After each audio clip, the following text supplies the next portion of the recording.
Alton Towers. It's the UK's biggest theme park resort, with a variety of rides, attractions, hotels and other experiences.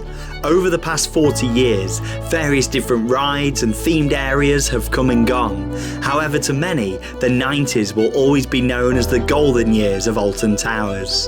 In 1990, the park was purchased by the Tussauds Group for £60 million. The company wanted to grow Alton Towers and add more permanent, high-quality installations.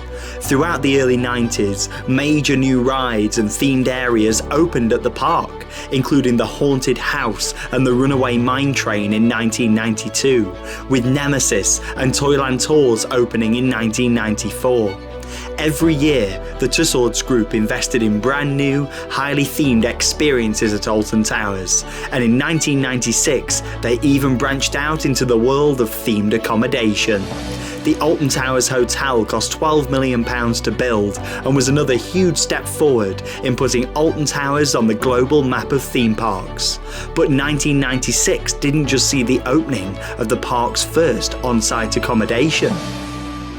The previous year, Alton Towers had already made improvements to its signature family area and transformed it into Old MacDonald's Farm.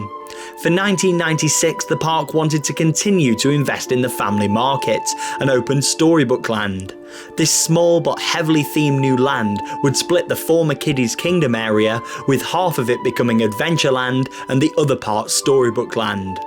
The theme of the new area was to fit in with the Peter Rabbit Ice Show that had already occupied the ice arena for 2 years. In late 1995, construction began and Storybook Land started to come to life.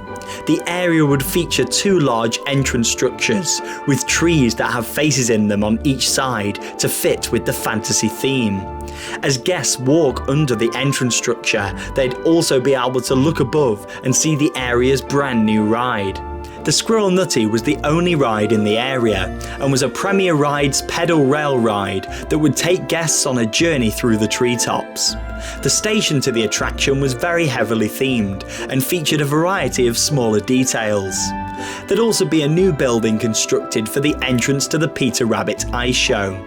The Squirrel Nutty would pass through a tunnel above the entrance to the arena, and also a heavily themed shop underneath it. A company called Theme Park Build were responsible for the heavy theming seen throughout Storybook Land. The company are well known in the theme park industry for providing high quality and immersive theming. Theme Park Build have worked on various projects at Disneyland Paris, Universal Studios and many more theme parks around the world.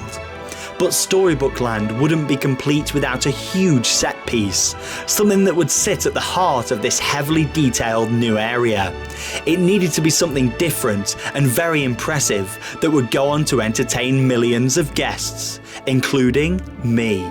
Tell him I sent you and he'll give you your very own tractor to ride on. There's oodles of scrum cuddles of little animals, and he doesn't mind a bit if you want to join in.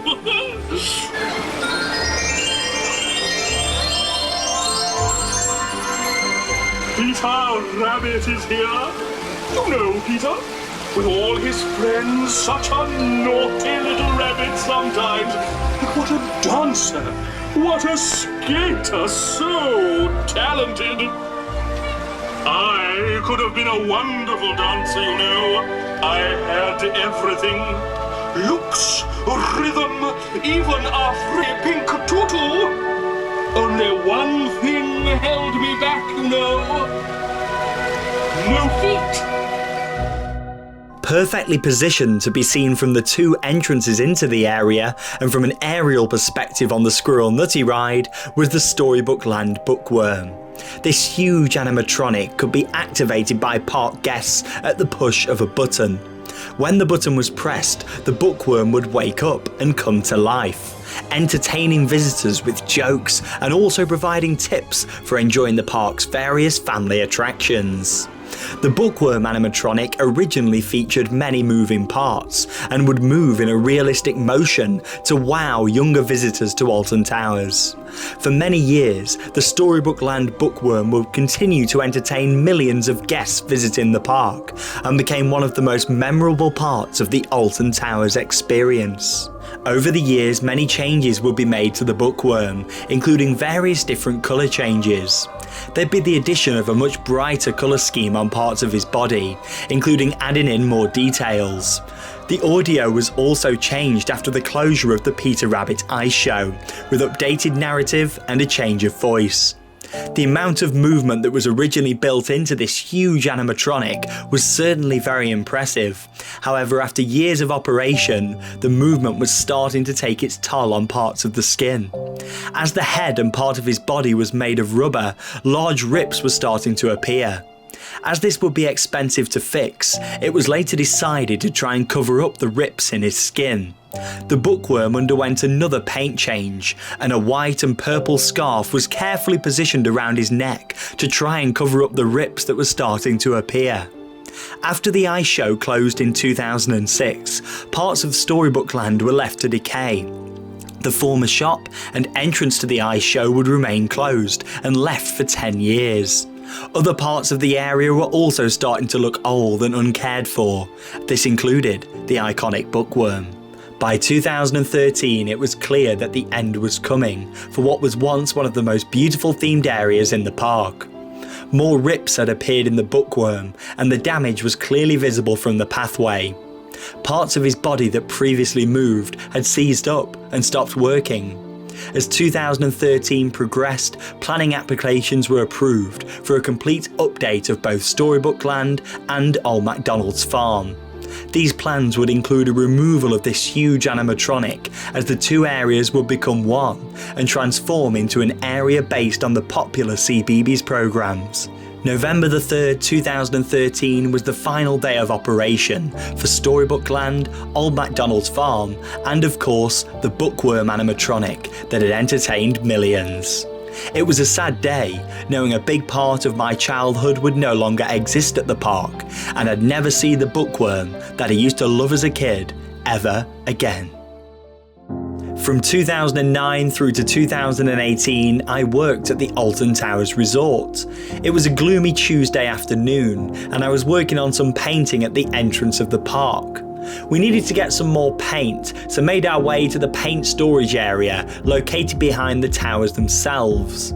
This backstage area of the park is home to various different workshops and maintenance buildings, including Merlin Magic Making. Previously known as Tussauds Studios, this workshop is mostly used to create props and theming to be used in the theme parks. As we passed the studios to get some paint, I noticed something familiar laying in ruins on the floor. I was shocked to see that it was the bookworm from Storybook Land. After taking a closer look, it was clear just how damaged this once iconic piece of Alton Towers had become. When removed from its position in Storybook Land, it's clear that no care was taken to remove it, and it looked like it was ready for the metal structure to be ripped from the inside and sent to the scrap heap.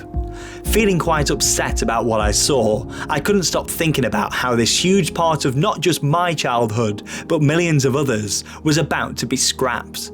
I started to make inquiries about what was happening to the bookworm, and after a few hours, I had confirmation that it was to be sent to scrap. Alton Towers raises money for a fantastic charity called Merlin's Magic Wand, and I'd previously donated money to the charity. On regular occasions, the staff canteen would hold various different sales of old signage, concept art, and other pieces of Alton Towers history, organised by a member of the HR team.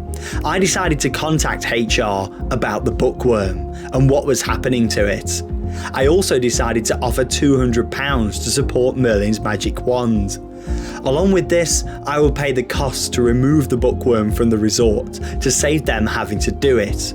Much to my excitement, my offer was accepted, and this iconic piece of Alton Towers history was officially mine, and most importantly, saved from the scrap heap. But this was just the beginning of this exciting story. After hiring a van to transport it, the bookworm was finally home. It was only then when I realised just how heavy the structure was, along with how much work needed to be done to even get it to stand up again. When Alton Towers removed the bookworm from its place in Storybook Land, it's clear that a large part of the body had to be destroyed. This was to gain access to the base. Luckily, I'd managed to salvage most of the foam that made up the inside of the body and put it into a plastic bag.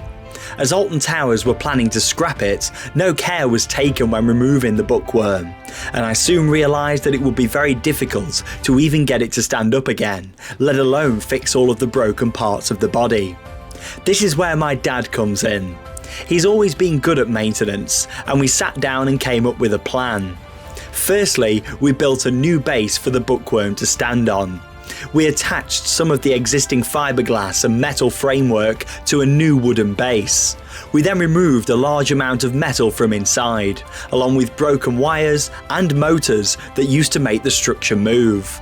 This made the bookworm much lighter, and luckily we were able to get him to stand again. Following this, we then cleaned off as much dirt as possible, cable tied the foam that I'd managed to salvage around the body, and finally attached the head. We then decided to make our own wooden hut to protect the bookworm from the elements, closely inspired by the original. We couldn't believe how much better the bookworm was looking, especially compared to how it was when I found it laid out on the ground at Alton Towers. But it was also clear just how much work would need to be done to get the bookworm fully restored. Now, this is the first time on Theme Park Worldwide that I've actually been able to show you this item. A few people out there know that I've actually got it, but there's not that many people that actually do. It is, of course, the Alton Towers Bookworm, which actually stands right outside here at the World of Theme Parks. And it might be looking in a bit of a state at the moment. Hello. But it might be looking in a bit of a state. However, this is an ongoing project to completely restore this. And as you can see, you've got all this sort of fiberglass work that needs doing just here. And down the bottom there, I've actually put a bag around it at the moment just to protect it from the elements. But this is an ongoing project. This is the book just on him just here. And then you've got his glass just here, his little spyglass where he used to sort of read his books. Of course, he was an animatronic at Alton Towers, where his arms could actually move. So if I lift that, that used to be an animatronic there. This is absolutely huge. He's actually around 9 foot tall right up to the top. And then, of course, his mouth used to move here as well. So as you can see, that still pushes in and out. The plan is to not actually restore it fully to working order, but I do want to get this restored over the next few years.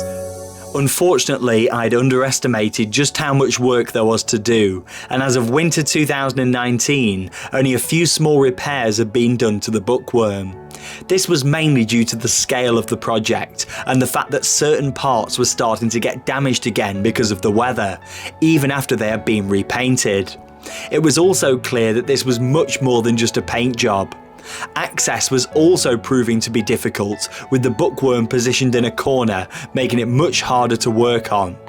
The good thing is that the condition of the bookworm hadn't got any worse since we first installed it in the garden in the summer of 2014. The wooden roof had protected the head and the main part of the body from the elements. In the winter of 2019, I put a plan in place that would include a complete transformation of the world of theme parks. As part of this upgrade, me and Dad sat down 6 years after we originally got the worm and put a new plan into place. The plan: fully restore the bookworm and give it a new lease of life. On the 21st of March 2020, and for the first time in 6 years, we removed the protective wooden structure, followed by taking the head off the bookworm. We then continued to dismantle it, piece by piece. We disconnected his hat, book and spyglass, along with removing the foam that was all that remained of the body. This once again proved just how much work was needed to be done. We also decided to make the structure lighter by removing the large metal column that ran up the middle. We knew that with how many mechanics had been removed from the inside back in 2014, that we didn't need a huge metal beam to support it anymore. We then attached a new wooden beam and a piece of angle iron to support the structure. We also measured the length of the new structure to make sure that it would be the exact same height that it was previously. This new backbone was then attached to a new wooden base that allowed the bookworm to be much lighter than it was previously. By the 25th of March, the new internal structure was complete, and we tested the weight by reattaching the head to the bookworm. We also lifted the bookworm in one piece for the first time ever, due to it now being much lighter. To allow us to work on it much easier, we decided to place the bookworm under cover. We completely cleaned the structure and removed as much dirt as possible.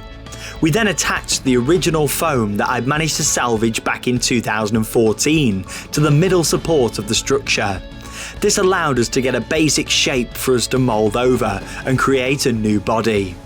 But this was only the start of this ultimate restoration project, originally built in 1996 and nearly 20 years old. But would we be able to save it?